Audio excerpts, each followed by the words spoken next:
Neil Young, where are you?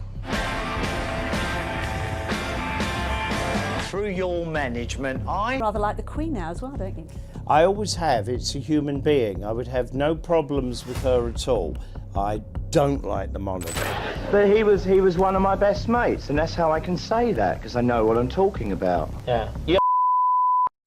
Johnny Rotten was famous for spitting on stages, cursing at crowds, and becoming the face of punk rebellion that made parents around the world nervous. He wore safety pins and sneered at everything.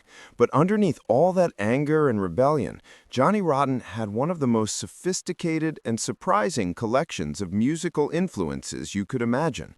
The man who screamed about having no future and tried to destroy the music establishment actually got his inspiration from some of the most unexpected places in the world of music. Most people think punk rock just appeared out of nowhere, like it was born fully formed with all its anger and energy. But Rotten himself admitted in rare, honest interviews that he was listening to everything. He listened to jazz, classical music, and experimental noise. Punk was just one small piece of a much bigger puzzle for him. The puzzle pieces that influenced him included artists that would make your head spin if you knew about them. From German experimental musicians to Jamaican producers, from art rock pioneers to folk rebels, Rotten's musical diet was far richer and stranger than anyone could have imagined. These were not just casual listens either. They were deep obsessions that actually shaped punk's DNA in ways that music historians are still trying to figure out today. One of the most important influences on Johnny Rotten was Captain Beefheart. This makes perfect sense once you really think about it, even though it might seem strange at first. Rotten's obsession with this avant-garde blues magician was not just about weird music for the sake of being weird. It was about finding an artist who completely rejected everything the music industry stood for. The connection apparently started in the mid-1970s when Rotten discovered Beefheart's album called Trout Mask Replica through a friend's recommendation. According to Glenn Matlock, who was the bass player for the Sex Pistols, Rotten would play this record all the time. He would tell anyone who would listen that this was what real rebellion sounded like. It was about not playing by anyone's rules, not even musical ones. What really grabbed Rotten's attention was not just Beefheart's experimental approach to music, but his complete artistic integrity. While other musicians were busy chasing record deals and trying to get their songs played on the radio, Beefheart was creating what Rotten called pure art without compromise. He was making music that existed in its own universe, completely separate from what anyone expected or what would sell records. Rotten told a music magazine in 1977 that Don Van Vliet, which was Beefheart's real name, understood that true rebellion means destroying expectations, not just breaking them. By using his real name, Rotten was showing serious respect for the artist. The influence of Beefheart showed up in Rotten's later work with his band Public Image Limited, where he started using Beefheart's rhythmic unpredictability and vocal experimentation. In interviews, Rotten would defend Beefheart against critics who said his music was unlistenable. Rotten would say that if music is easy to digest, then it is not challenging anything. For Rotten, Beefheart represented the ultimate artistic freedom, which meant creating without caring about how audiences would react, whether you would be successful, or even whether you followed basic musical conventions. He proved that rebellion could be intellectual as well as emotional. Another surprising influence was Scott Walker. Rotten had an unexpected fascination with this crooner who turned into an experimentalist. His devotion to the former Walker Brothers frontman was not about pop nostalgia or remembering the old days. It was about finding an artist who had abandoned commercial success to pursue increasingly abstract and haunting musical territories. The obsession apparently began in 1976, when Rotten discovered Walker's solo albums through a recommendation at a record shop. According to Malcolm McLaren, who was the Sex Pistols' manager, Rotten became fascinated by Walker's dramatic transformation. He told McLaren that Walker went from being a teen idol to a complete artistic madman, and that was real punk. It was about destroying your own success to find something true. What captivated Rotten was not just Walker's early hits that made him famous, it was his fearless artistic evolution. While other established artists were repeating successful formulas over and over, Walker was achieving cult status through what Rotten described as beautiful terror and orchestral nightmares that somehow expressed more emotion than normal songs ever could. Rotten told a music magazine in 1978 that Scott Walker taught him that real rebellion means abandoning what makes you popular. He praised Walker's willingness to alienate his own fan base for the sake of artistic growth. The influence showed up in Rotten's own post-punk experimentations, particularly his willingness to use dramatic arrangements and unconventional vocal techniques. During recording sessions, band members reported that Rotten would study Walker's theatrical delivery methods. Rotten would defend Walker against critics who missed his commercial period, explaining that Walker chose artistic integrity over easy money, which is the hardest choice any musician can make. For Rotten, Scott Walker represented artistic transformation. He proved that true artists must constantly evolve, even if it means destroying everything that initially made them successful. Rotten also had a deep reverence for Lee Scratch Perry, the Jamaican dub master. His worship of this eccentric producer was not about reggae's popularity or jumping on any bandwagon. It was about discovering an artist who treated the recording studio like a mad scientist's laboratory and created sounds that defied every rule of conventional music production. When Rotten first heard Perry's dub experiments at a friend's flat in Notting Hill, according to one journalist, Rotten became transfixed by the sonic manipulation. He declared that this man was turning music inside out and upside down. He was not just making records, he was creating new realities. What astounded Rotten was not reggae's political messages, which many people focused on, it was Perry's studio wizardry. While other producers were polishing tracks to make them sound perfect, Perry was achieving otherworldly effects through what Rotten called controlled chaos and madness that somehow made perfect sense when you stopped trying to understand it.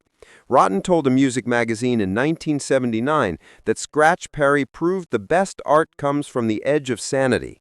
He defended Perry against critics who dismissed his work as self-indulgent. The influence showed up in Rotten's later experimental phases, where he started using dub spatial effects and echo manipulations. During interviews, Rotten would rave about Perry's fearless approach to sound. He would explain how dub taught him that silence and space were just as important as noise. Rotten saw Perry as a kindred spirit in musical rebellion. He said they were both outsiders who refused to play by established rules, whether those were punk rules or reggae rules. For Rotten, Lee Perry represented pure creative freedom. He proved that genius often looked like madness to conventional minds. Perhaps Rotten's most unexpected obsession was with Van de Graaff Generator. His adoration for this theatrical, progressive rock outfit was not about rejecting punk values. It was about finding musicians who channeled raw emotion through sophisticated arrangements and refused to hold back their intensity. The discovery apparently happened in 1975 when Rotten heard their album Pawn Hearts at a friend's house party. According to Malcolm McLaren, Rotten stood frozen during Peter Hamill's vocal performance. Later, he said that the man screamed like his life depended on it, but he was doing it over these incredible musical landscapes. It was punk emotion with classical power. What stunned Rotten was not the band's complexity or technical skill. It was their emotional honesty.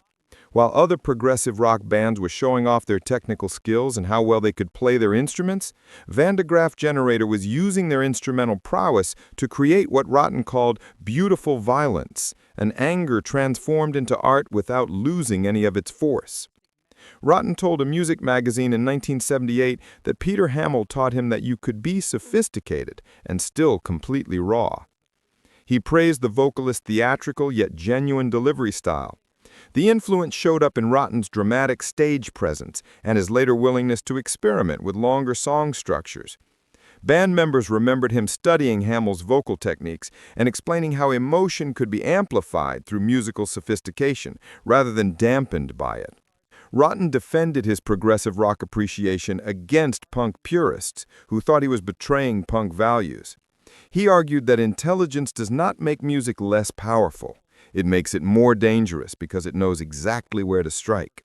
For Rotten, Van de Graaff generator proved that complexity and authenticity were not opposites. They were tools for expressing deeper truths. Rotten also had a surprising devotion to Neil Young. His respect for the Canadian folk rocker was not about musical style or wanting to sound like him. It was about finding an artist who consistently refused to give audiences what they expected and built an entire career on fearless artistic independence. The admiration apparently developed in 1976 when Rotten discovered Young's album Tonight's the Night during his pre-fame days. According to Steve Jones, the Sex Pistols guitarist, Rotten would play the record obsessively. He would explain that this guy did not care if people liked what he was doing. He just followed his instincts wherever they led, even if it destroyed his commercial appeal. What impressed Rotten was not Young's folk credentials or his connection to any particular musical movement. It was his refusal to repeat himself. While other established artists were recycling successful formulas and giving fans what they wanted, Young was constantly reinventing his sound through what Rotten described as genuine restlessness and artistic courage that most musicians never develop. Rotten told a magazine in 1980 that Neil Young changed direction every time people thought they had figured him out. He praised Young's unpredictable career moves and willingness to experiment with different genres. The influence appeared in Rotten's own willingness to abandon punk expectations with Public Image Ltd. and his refusal to reunite the Sex Pistols for easy money, even when he could have made a fortune doing so. During interviews, he would cite Young's example when defending his artistic decisions against commercial pressure. Rotten saw Young as proof that longevity came from evolution, not repetition. He explained that Young had been rebelling against his own success for decades, which is the hardest kind of rebellion there is. For Rotten, Neil Young represented authentic artistic integrity. He showed that real rebels never stop challenging themselves regardless of outside expectations or financial consequences. Finally, the most shocking revelation of all was that Nico earned Johnny Rotten's deepest musical respect. Yes, the haunting Velvet Underground chanteuse became his most unexpected and profound artistic obsession. The fascination apparently began in 1974, when teenage Rotten discovered Nico's solo album, The Marble Index, in a London record shop. According to one biographer, Rotten became completely consumed by her work. He told friends that she sang like she was already dead, but somehow more alive than anyone else. It was the most honest sound he had ever heard. What captivated Rotten was not her Velvet Underground fame or her connection to Andy Warhol and that whole scene. It was her fearless exploration of darkness. While other singers were trying to connect with audiences and make people feel comfortable, Nico was creating what Rotten called beautiful isolation and music that did not ask for your approval. It just existed in its own frozen universe. Rotten viewed Nico as the ultimate artistic purist. He explained that she never compromised her vision, never tried to be likable, and never apologized for being difficult to digest. For Rotten, Nico represented absolute artistic fearlessness. She proved that the most powerful music came from complete emotional honesty, regardless of commercial consequences or whether audiences felt comfortable with it. This was the ultimate lesson that Johnny Rotten took from all his diverse influences. It was not about copying anyone's sound or trying to be like them. It was about learning that true artistic rebellion meant being completely honest and refusing to compromise your vision for anyone. These influences prove that rebellion and intelligence are not enemies. They can work together to create something powerful and lasting. Johnny Rotten, punk's angriest voice, had some of the most sophisticated musical tastes imaginable. He drew from experimental jazz, progressive rock, dub reggae, folk music, and avant-garde composers. He learned from artists who refused to play by the rules, who destroyed their own success to find artistic truth, and who created music that challenged listeners rather than comforting them. The story of Johnny Rotten's influences shows us that the most rebellious artists are often the most well-informed and thoughtful. They do not reject everything that came before them. Instead, they carefully study what interests them and take lessons from wherever they can find them. Rotten's willingness to admit his love for these artists, many of whom were completely opposite to Punk's supposed values, showed real courage. It would have been easier to pretend he only listened to raw, simple music, but Rotten was honest about his influences because he understood that great art comes from everywhere, not just from the scenes and genres we expect. This collection of influences also reveals something important about punk itself. Punk was never really about musical simplicity or rejecting everything that came before. At its best, punk was about honesty, integrity, and refusing to compromise your artistic vision for commercial success. All of Rotten's favorite artists shared these qualities, even though their music sounded completely different from each other. Captain Beefheart, Scott Walker, Lee Scratch Perry, Van de Graaff Generator, Neil Young, and Nico all followed their own paths regardless of what anyone else thought. They created music that was true to their vision, even when it alienated audiences or destroyed their commercial prospects. Rotten learned from each of these artists that rebellion is not just about being loud or angry or shocking people. Real rebellion is about artistic integrity. It is about creating something honest and refusing to repeat yourself just because something worked before.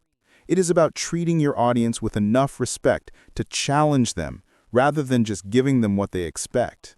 These lessons shaped not just Rotten's music with the Sex Pistols, but also his entire career afterward with Public Image Limited and his various other projects.